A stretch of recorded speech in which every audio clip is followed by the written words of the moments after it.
Alors, nous sommes au deuxième numéro de la série de vidéos sur les hépatites. Dites-nous, professeur Koblevli, qu'est-ce qui fait la dangerosité des hépatites B et C? D'abord, il faut commencer par le terme, c'est-à-dire ce qui cause même la maladie, à savoir le virus. Vous savez, de tout, on vous dit toujours que de tous vos ennemis, ceux dont il faut le plus se méfier, c'est les plus petits. Et le virus est l'organisme vivant le plus petit qu'il y a sur la Terre. Il faut le grossir 300 à 500 fois avant de le voir. Voilà. Déjà, c'est ça. Deuxièmement, je dirais que le foie est le siège de notre vie.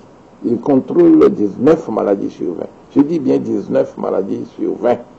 Ça veut dire que sans le foie, nous ne sommes rien. Et dès que le foie a des problèmes, tout l'organisme a des problèmes.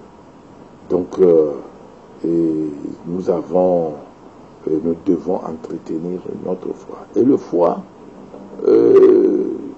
a plus de 500 fonctions et effectue plus de 4000 analyses chimiques, ce qui est énorme.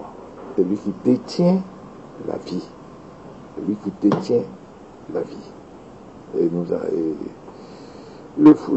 l'hépatite est dangereuse parce que ce virus n'a trouvé nulle part, depuis la tête jusqu'aux pieds, lui, il ne va que dans l'organe qui détient la vie.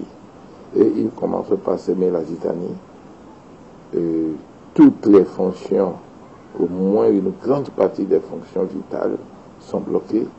Et vous avez de sérieux problèmes pour pouvoir vivre.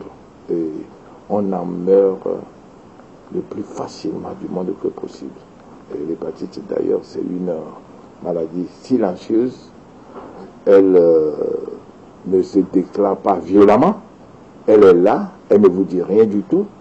Et c'est au fur et à mesure que vous avancez que vous commencez par l'apercevoir.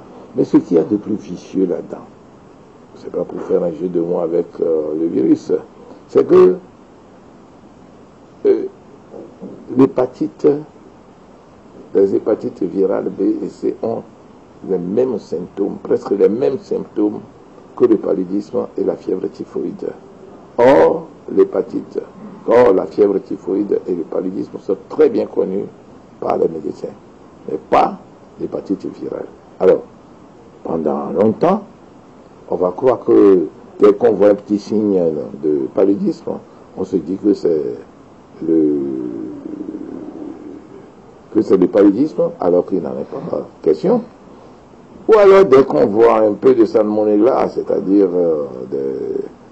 ce qui cause la fièvre typhoïde, on va se dire que c'est la fièvre typhoïde, alors qu'il n'en est pas question. Je dirais aussi, et c'est très important, que l'issue fatale des hépatites virales B et C, c'est la cirrhose, c'est-à-dire la destruction des hépatocytes, c'est-à-dire les cellules du foie, ou alors le cancer du foie.